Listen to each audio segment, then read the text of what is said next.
Whistle சின்னத்தை எதிர்த்து ரெட்டையில போட்டியிட்டு வெற்றி பெற்றவங்க. ஆமா, அவங்க வந்து நான் ரிசைன் பண்ணிட்டு வரேங்கிறாங்க. நீங்களும் வாங்க வாங்கங்கிறீங்க. அது எவ்வளவு பெரிய காரியம். இன்னும் பல பேர் வர இருக்காங்க. உங்கள்ட்ட யாரும் பேசிட்டு இருக்காங்களா அதிமுக? நான் இந்த மாதிரி வேலையெல்லாம் பார்க்க மாட்டேன். அதிமுகவுடைய நிலைமைக்கு காரணம் தாவேகா தலைவர் விஜய் தான் அப்படின்னு பேச மாட்டாங்களா எதிர்காலத்தில்? இல்ல அதிமுகவை அழிப்பதற்கு தாவேகாவோ தாவேகாவின் தலைவர் தளபதி விஜய் அவர்களோ எந்த ஆயுதமும் எடுக்கல. அனிதா ராதாகிருஷ்ணன் ரமேஷை பற்றி சொன்ன அறிக்கை கூட நீங்கள் பார்த்துருப்பீங்க. ரமேஷ் ஐயங்கார் அப்படின்னு போட்டு ரமேஷனுடைய அந்த திருச்செந்தூர் தொடர்பான அவருடைய அந்த நிகழ்வுக்கு ஒரு கண்டனத்தை வந்து ஐயங்கார்னு சொன்னாரா? அப்படிதான் அவர் பதிவு போட்டிருக்கு. அனிதா ராதாகிருஷ்ணன் எவ்வளவு பெரிய முட்டாள்னு தெளிந்து தெரியுதா? ரமேஷ் வந்து ஐயர். இழிவுபடுத்தியது மிகவும் கண்டனத்துக்குரியது அப்படின்னு அவர் என்ன இழிவுபடுத்தினாரு? நீ காசு கேட்ட, கண்டுபிடிச்சாரு, நடவடிக்கை எடுத்திருக்காரு. அனிதா ராதாகிருஷ்ணன் தான் 10,000 கோடி ரூபாய் இருக்குல்ல, அவர் நீ வீட்டில் வச்சுக்க. அவங்கள என் தம்பி ரமேஷ் செய்தது தமிழ்நாட்டில் இதுவரைக்கும் நடக்காத சம்பவம் தம்பி. இப்போ கடைசியா வந்து ரீல்ஸை போட்டு ஆட்சி நடத்துறாங்க. ரீல்ஸை போட்டு தாவேகா ஆட்சி நடக்குது. நீ தான் தொலைக்காட்சி ஊடகங்களை விலைக்கு வாங்கின. நீ சோசியல் மீடியாவை பயன்படுத்த உனக்கு துப்பு இல்லை, உனக்கு நாலேஜ் இல்லைன்னா நான் என்ன செய்ய முடியும்? அதுக்கு நெறியாளர்களுக்கு கோடி கோடியா கொட்டி கொடுத்த நாங்க ஒரு பைசா விளம்பரத்துக்கு செலவழிச்சோமா? நீ 700 கோடி ரூபாய் விளம்பரத்திற்கு மட்டும் செலவழிச்ச. நீ தாவேக்காட்டு ஒரு சக்தியா இல்லைன்னா டிவியில சொன்னீங்க. இப்ப அடுத்து விஜய் கேள்வி கேட்கறதுக்கு அண்ணாமலை வரப்போறாரு. நாங்க பதில் சொல்ல போறோம். இல்ல இருக்கு, விஜய் பதில் சொல்லுவாரா? நாங்க பதில் சொல்ல போறோம். தாவேக்கா சார் விஜய் எப்பதான் பேசுவார் சார்? விஜய் எப்பதான் சார்? நாளை திருச்சி முதலமைச்சர் எப்ப சார் பேசுவாரு?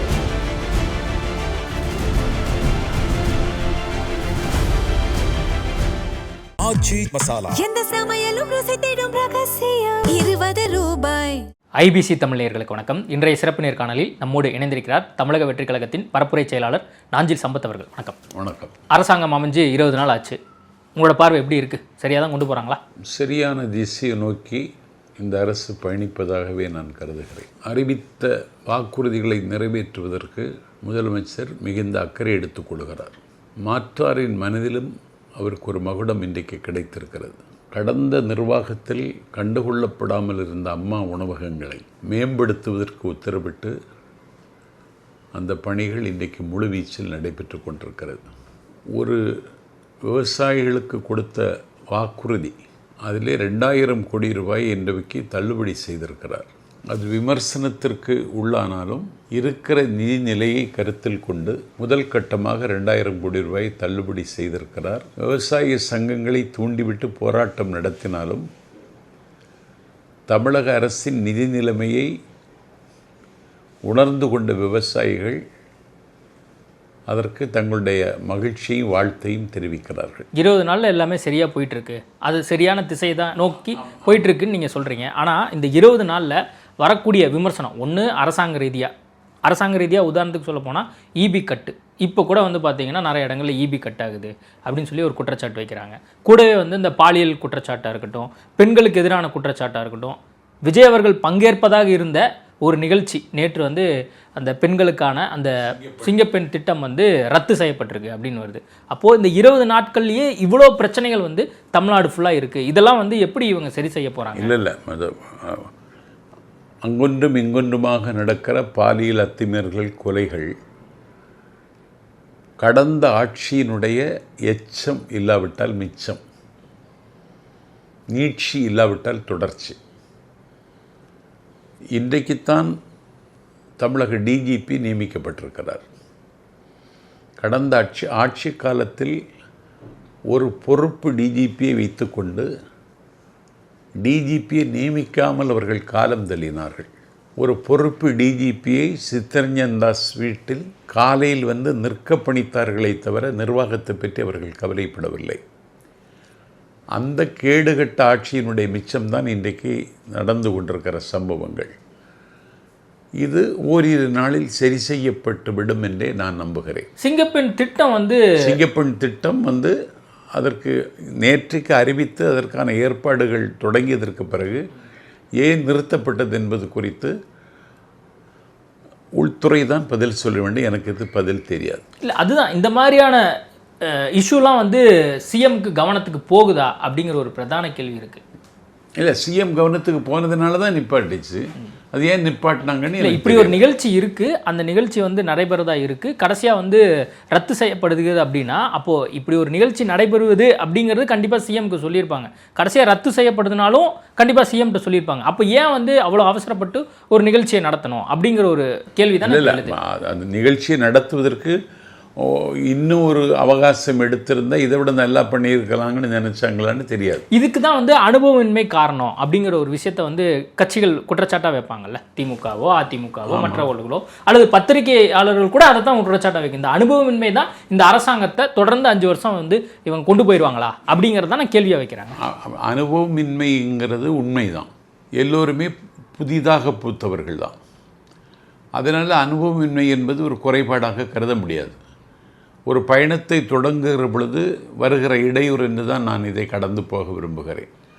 ஆனால் இன்றைக்கு நீங்கள் சொன்னது அந்த மின்வெட்டு என்பது சம்பந்தப்பட்ட துறை அமைச்சர் அவர் சொல்லுகிறார், இதிலே கருப்பு ஆடுகளின் திருவிளையாடல் அரங்கேறி இருக்கிறது, நான் அதை கண்காணித்து கொண்டிருக்கிறேன், ஓரிரு நாளில் இதை சரி செய்து விடுவோம் என்று நிர்மல்குமார் அவர்கள் தெரிவித்திருக்கிறார்கள். அதுதான் உண்மை. அதை தவிர இன்றைக்கு நிர்வாகத்தில் ஒரு நிதிநிலை அறிக்கை தாக்கல் செய்ய வேண்டியது இருக்கிறது. அடுத்த பட்ஜெட் கூட்டத்தொடர் ஆரம்பிக்க வேண்டியது இருக்கிறது. அதற்கிடையிலே முதலமைச்சர் டெல்லி போய் விட்டு வந்து விட்டார். டெல்லி போய் சென்றதற்கு பிறகு இந்தியாவினுடைய பிரதமர் மதிப்பிற்குரிய மோடி அவர்களிடம் தமிழ்த்தாய் வாழ்த்திற்கு முன்னுரிமை கொடுக்க வேண்டும் என்று விண்ணப்பித்திருக்கிறார். பதவி ஏற்கிற பொழுது பதவி பிரமாணம் செய்து வைக்கிற மதிப்பிற்குரிய ஆளுநர் முதலில் வந்தே மாதரத்தையும் அதற்கு பிறகு தேசிய கீதத்தையும் மூன்றாவதாக தமிழ்த்தாய் வாழ்த்தையும் பாடியது விமர்சனத்துக்குள்ளானது. எங்கள் தோழமை கட்சிகளாக இருக்கிற மார்க்சிய கம்யூனிஸ்ட் கட்சி தலைவர் தோழர் மதிப்பிற்குரிய சண்முகம் அவர்கள் 3வது இடத்தில் தமிழ்த்தாய் வாழ்த்து பாடுவதை ஏற்க முடியாது என்று சொன்னார். அது ஒரு அரசு நிகழ்ச்சி, ஆனாலும் அந்த நிகழ்ச்சியை முன்னின்று நடத்துவதும் இயக்குவதும் ஒன்றிய அரசின் கட்டுப்பாட்டில் இருக்கக்கூடிய கான்ஸ்டிடியூஷனல் அத்தாரிட்டி, கவர்னருடைய பணி. அதிலே நாங்கள் தலையிட விரும்பவில்லை. ஆனால் எங்களை விமர்சித்தார்கள். 3வது இடத்துக்கு தமிழை தள்ளி போகிறார்கள், வேடிக்கை பார்க்கிறார்கள்.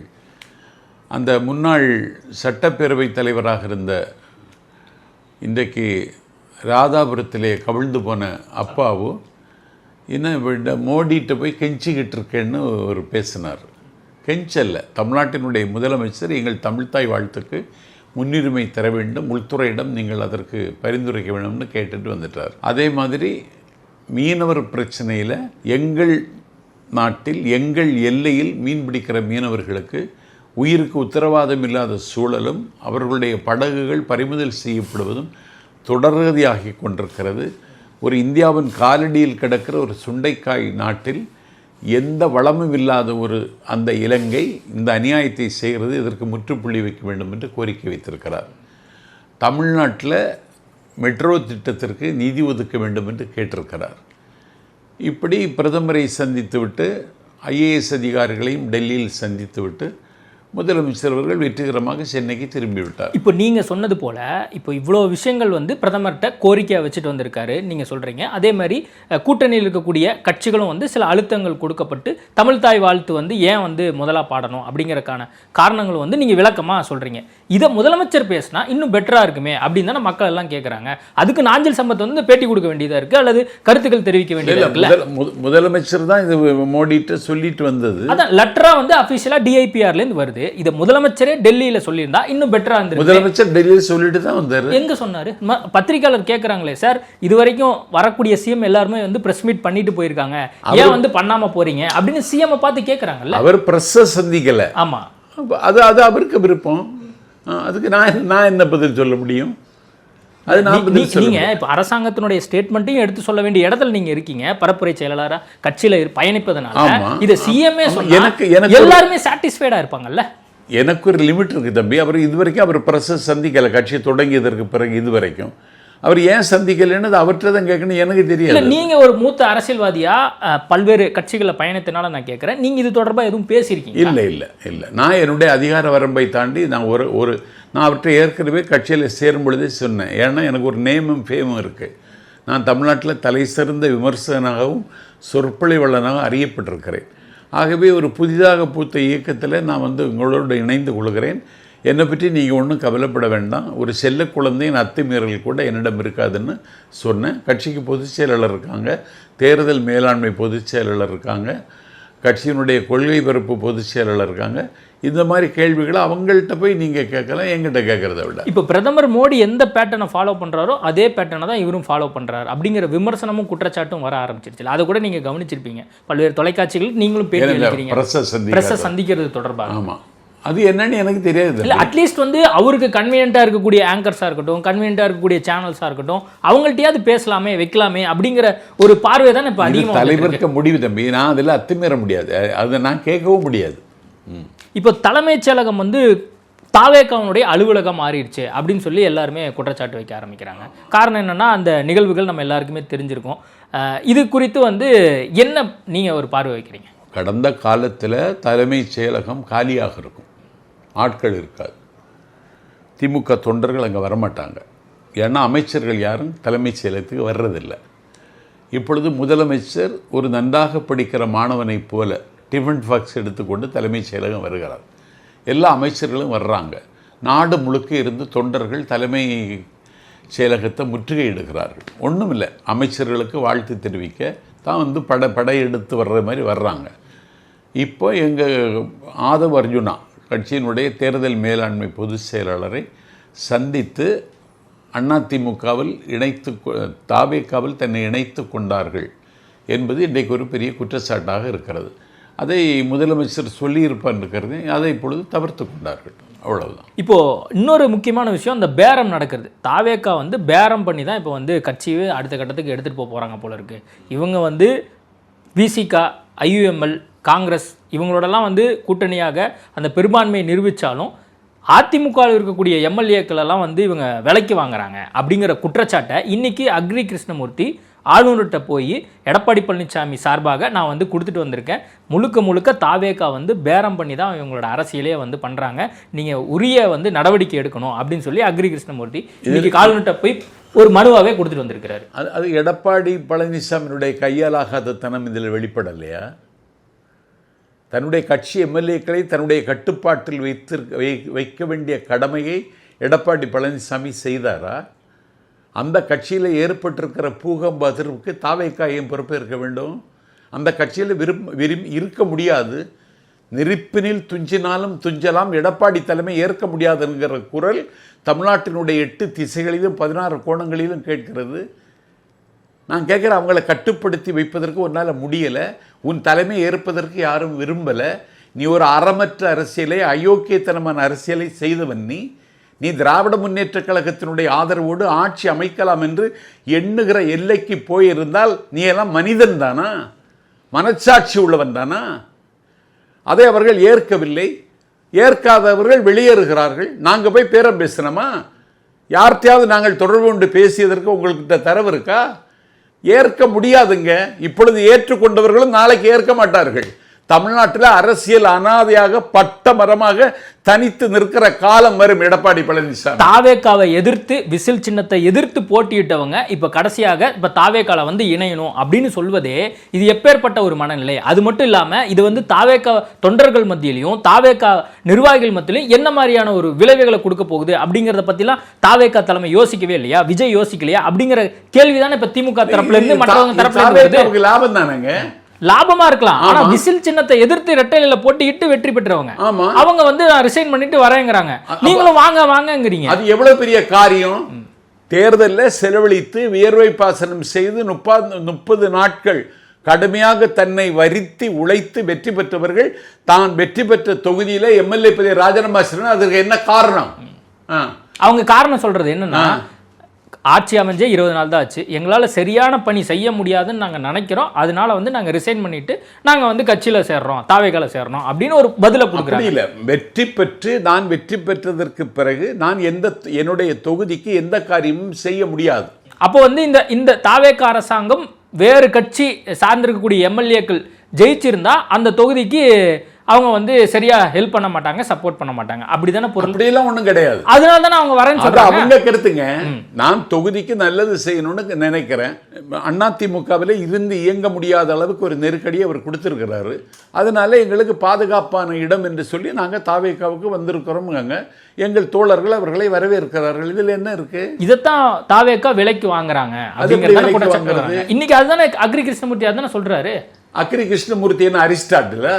அக்ரி கிருஷ்ணமூர்த்தி சொன்னா ஸ்டேட்மெண்ட்டை கையால் ஆகணும் சார் எடப்பாடி. கட்சியை நடத்த முடியல. இன்னும் பல பேர் வர இருக்காங்க. யாரும் பேசிட்டு இருக்காங்களா அதிமுக? நான் இந்த மாதிரி வேலையெல்லாம் பார்க்க மாட்டேன். நான் என்னுடைய எல்லையை தாண்டியில நான் சிந்திக்கவும் மாட்டேன், பேச மாட்டேன். இன்னும் பல பேர் வருவாங்க. அதிமுகவுடைய நிலைமைக்கு காரணம் தாவேகா தலைவர் விஜய் தான் அப்படின்னு பேச மாட்டாங்களா? எதிர்காலத்தில் எம்ஜிஆரால் உருவாக்கப்பட்ட கட்சி, ஜெயலலிதாவால் வழிநடத்தப்பட்ட கட்சி, கடைசியா வந்து தாவேகா வந்த பின்பாக கட்சியே வந்து இவங்க அழிக்க பார்த்துட்டாங்க அப்படிங்கிற ஒரு குற்றச்சாட்டு ஒரு வரலாற்றில் இடம்படுமா பராதா? இல்ல அதிமுகவை அழிப்பதற்கு தாவேகாவோ தாவேகாவின் தலைவர் தளபதி விஜய் அவர்களோ எந்த ஆயுதமும் எடுக்கல. என்ன கேட்டால் ஒரு சாதாரண தொண்டனுடைய மனநிலையிலிருந்து நாஞ்சல் சம்பத் சொல்றேன், அதிமுகவில் இருக்கவும் முடியாது, இயங்கவும் முடியாது. அதுக்கு காரணம் வந்து எடப்பாடி பழனிசாமி தான். ஆனா எஸ்பி வேலுமணிலாம் கோச்சிட்டு போனாரு. அப்புறம் திரும்ப வந்து எங்களுக்குள்ள எல்லாம் ஒன்றும் பிரச்சனை இல்லை, நாங்க சேர்ந்துட்டோம் அப்படிங்கிற பண பரிவர்த்தனை நடந்திருக்கும் சார். 20 கோடி இருந்தாதான் சீட்டுன்னு சொன்னானே சார். வைகை செல்வன் ஒரு இலக்கிய சொற்பொழிவாளர், கல்வி அமைச்சராக இருந்தவர், அதிமுகவில் அம்மாவனுடைய பேரன்பை பெற்றவர், திருச்சி மாவட்டத்தினுடைய பொறுப்பாளராக இருந்தவர். அவர்கிட்ட வந்து அவர் அருப்புக்கோட்டை தொகுதியை கேட்கிறாரு. 20 கோடி வச்சுட்டு கேளுங்கிறான். அவர் தேர்தலே போட்டியிடலைங்க தம்பி. அப்புறம் யாருக்கு சீட்டு கொடுத்த நீ? அப்போ 20 கோடி ரூபாய் வச்சுட்டு சீட்டு வாங்கன்னு சொல்லி இன்னைக்கு என்ன ஆச்சு? அதனால அதிமுகவில் இருக்க முடியாது. அதிமுக தலைமை எடப்பாடி பழனிசாமி தான் என்றால் அந்த அதிமுகங்கிற கட்சி அஸ்தமனம் ஆவதை தவிர வேற வழி இல்லை. அதிமுக தொண்டர்கள் வேறொரு தலைமையை கொண்டு வருவதற்கு என்ன செய்ய வேண்டுமோ அதை செய்ய வேண்டிய காலகட்டம் இந்த காலகட்டம். அப்போ அது வரைக்குமே வந்து அதிமுகவில் இருக்கக்கூடியவர்கள் தாவேகால வந்து சேர்ந்தா நீங்க எதுவும் சொல்ல போறதில்லை, எந்த கருத்தும் வைக்க வாங்க அப்படின்னு வரவேற்போம். ஜனநாயகத்தில் எண்ணம் மட்டுமல்ல முக்கியம், ஜனநாயகத்தில் எண்ணிக்கை முக்கியம். நாளை திமுகவில் இருந்தாலும் சேர்ப்போம், திமுகவிலிருந்து வருவாங்க.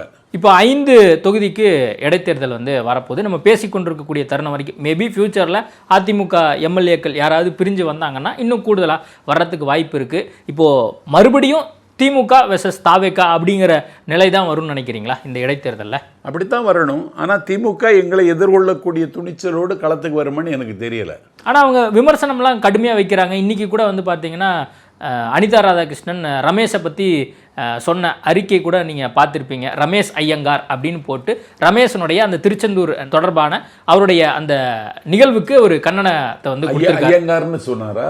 அப்படிதான் அவர் பதிவு போட்டிருக்காரு. அனிதா ராதாகிருஷ்ணன் எவ்வளவு பெரிய முட்டாள்னு தெளிந்து தெரியுதா? ரமேஷ் வந்து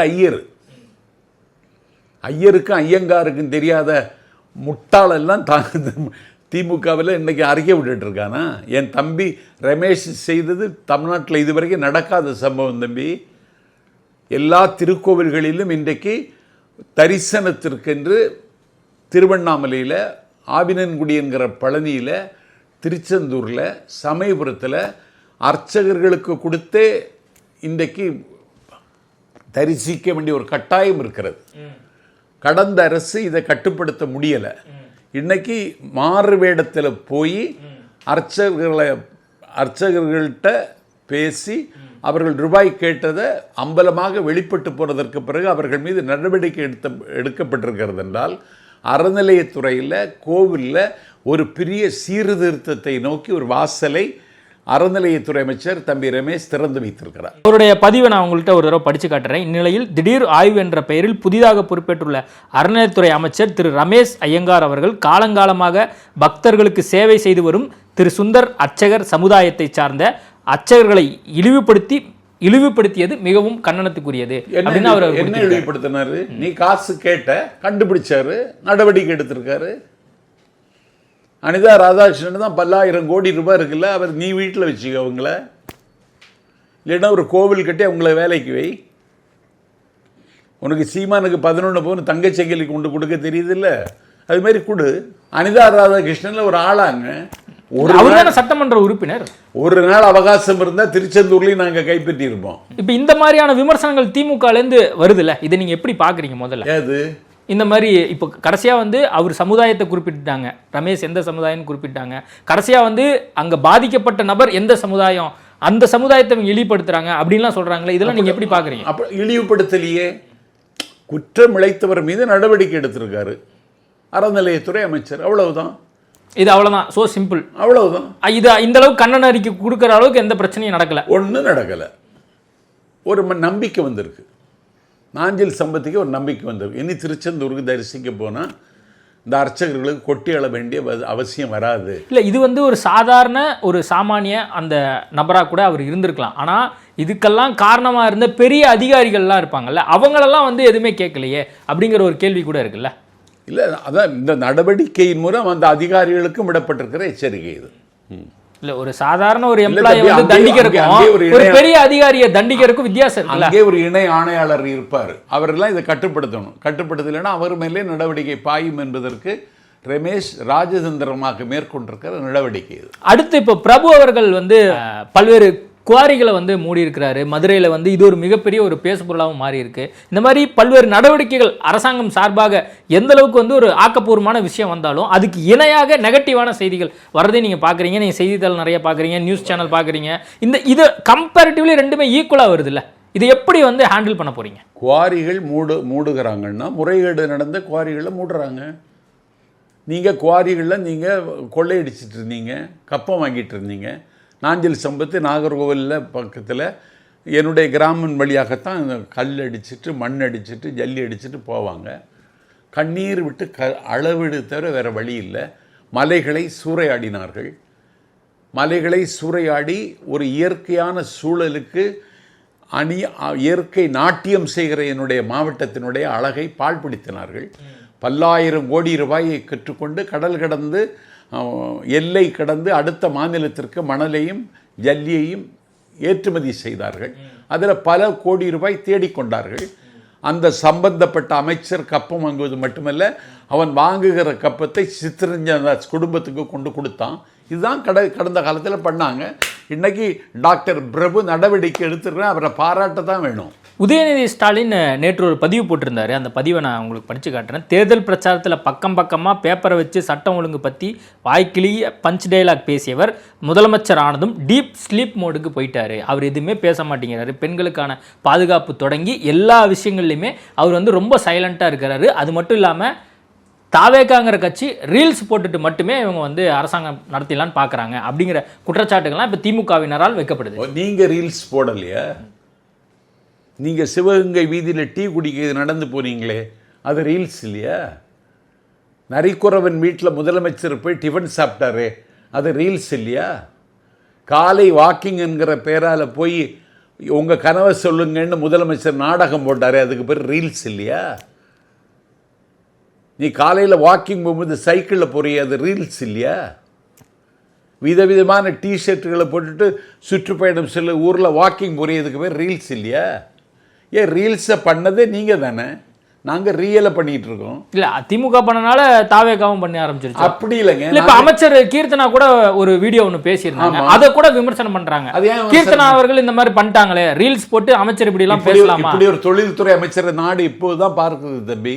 நீ தொழில்துறையை கவனிக்கிறேன்னு சொல்லிக்கிட்டு கடல் கடந்த நாடுகளில் நாட்டு மக்களினுடைய வரிப்பணத்தில் மஞ்சள் குளித்து கோடி கோடியாக கொள்ளையடித்து கடல் கடந்த நாளில் குவித்து வைத்த வெட்டியார் பி ராஜா. இன்னைக்கு எங்கள் கீர்த்தனா அனுபவம் இல்லாத அமைச்சர், அற்புதமான ஆற்றலுக்கான ஆங்கிலத்தில் தொழில் முதலீடு செய்வோர் என்னை அணுகுங்கள், இங்கே சிங்கிள் விண்டோ சிஸ்டம் நடைமுறைக்கு வந்திருக்கிறது, என்னை அணுகுங்கள்னு கேட்குறாங்க. நாளைக்கு பாருங்க, கீர்த்தனாவை சந்திப்பதற்கு தொழில் முனைவர்கள் வரிசையில் போய் நிற்பாங்க. இல்லை, ஒரு பக்கம் இவங்க சோசியல் மீடியாவை வச்சு ஆட்சியை பிடிச்சிட்டாங்க அப்படின்னு முதலமைச்சர். உங்க கையில் சோசியல் மீடியா இல்லையா? சோசியல் மீடியா எங்கள் தோட்டத்தில் விளைகிற காய்கனியா? நீ சோசியல் மீடியாவை பயன்படுத்த உனக்கு துப்பு இல்லை, உனக்கு நாலேஜ் இல்லைன்னா நான் என்ன செய்ய முடியும்? அதுக்கு நாஞ்சில் சம்பத்து பேசுகிறா 3 லட்சம் பேர் கேட்குறான், நாட்டின் முதலமைச்சர் பேசுகிறா 90 பேர் கேட்குறான். இதுக்கு நான் என்ன செய்ய முடியும்?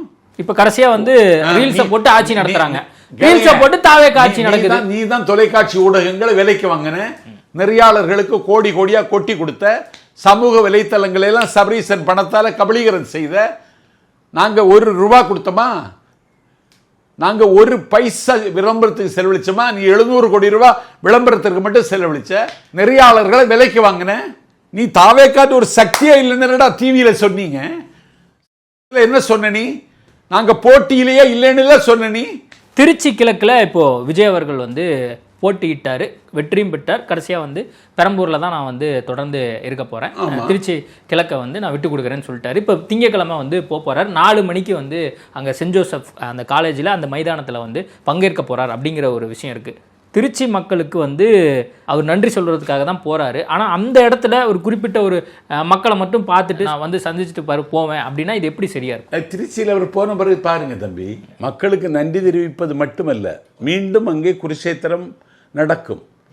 அப்போதும் எங்களுக்கு வாக்கு வேண்டும் என்று கேட்பதற்கும் சேர்த்து தான் போகிறார் அவர். இல்லை, அதான் ஒட்டுமொத்தமாக அவர் திருச்சி ஃபுல்லாக சுற்றுப்பயணம் பண்ணி அங்கே வந்து மக்கள்கிட்ட சந்தித்து அவர் ஓட்டு கேட்டார். ஆனால் குறிப்பிட்ட ஒரு இடத்துல மட்டுமே இருந்து நன்றி தெரிவிக்கிறதுங்கிறதெல்லாம் எப்படி சரியா இருக்குமா அப்படிங்கிறத நான் கேட்குறேன். ஒரு பெரிய மாநாடு போட வேணாமா? பெரிய ஒரு நிகழ்ச்சி அந்த இடத்துக்கு மக்கள் மாநாடு போல திரண்டு வருவாங்க. என்ன திமுக நினைச்சிங்களா நீங்கள்? திமுகவுக்கு ₹1 கொடுத்தாலே வரமாட்டேங்கிறான். எங்கள் தலைவருக்கு தானாக வருகிறது கூட்டம். இல்லை, திருச்சி கிழக்கு ஏன் விட்டு கொடுத்தார் அவர்? ஏதாவது ஒரு தொகுதியை விட்டு கொடுக்கணும். திருச்சியை விட்டு கொடுத்தாரு. இல்லை, சென்னையிலேருந்து அங்கே போயிட்டு வரதுக்கு டைம் எடுக்கும். ஏதாவது ஒரு தொகுதியை விட்டு கொடுக்கணும் தம்பி. திருச்சியை விட்டு கொடுத்தாரு. சரி. இப்போ அவருடைய ட்ரெஸ்ஸிங் கோட்லாம் கூட இப்போ பேசு பொருளாக மாறுது. அது கூட நீங்கள் பார்த்துருப்பீங்க. ரொம்ப அழகா இருக்கு. எல்லாரும் பாராட்டுறாங்க, எல்லாரும் கொண்டாடுறாங்க அதை. வெள்ளை வேட்டி வெள்ளை சட்டையை பார்த்து கஞ்சி பசை போட்டுக்கிட்டு ஊரை ஏமாற்றிட்டு இருந்தவங்களுக்கு மத்தியில் இன்னைக்கு ஒரு ஆள் இயல்பாக வராரு.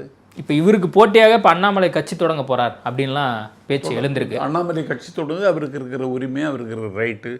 எப்படியே பிஜேபி படித்தவர், IAS IPS இருந்தவர், அவர் வந்து திமுகவில் என்ன மாதிரியான கேள்விகள் மூலமாக வந்து அவங்கள பேசினார் அப்படிங்கிறது தெரியும். இப்போ அடுத்து விஜயை கேள்வி கேட்கறதுக்கு அண்ணாமலை வரப்போறாரு. நாங்கள் பதில் சொல்ல போகிறோம். இல்லை இருக்கு, விஜய் பதில் சொல்லுவாரா? நாங்கள் பதில் சொல்ல போகிறோம். தாவேகா சார் விஜய் எப்போ தான் பேசுவார் சார்? விஜய் எப்போ தான் சார் இந்த நாளை திருச்சி முதலமைச்சர் எப்போ சார் பேசுவார்? திருச்சியில் போய் பேசுகிறாரு. இல்லை, எங்கள்கிட்டலாம் பேச மாட்டாரா? எங்கள்கிட்டலாம் பேச மாட்டாரா? அது அது அவருக்கு அப்போ முடிவுங்க தம்பி. ஓகே சார், நிறைய விஷயங்கள் குறித்து பேசியிருக்கோம். நேர்காணல் கொடுத்ததுக்கு மிக்க நன்றி. நன்றி. ஆச்சி மசாலா, எந்த சமையலும் ருசி தேடும் ரகசியம் ₹20.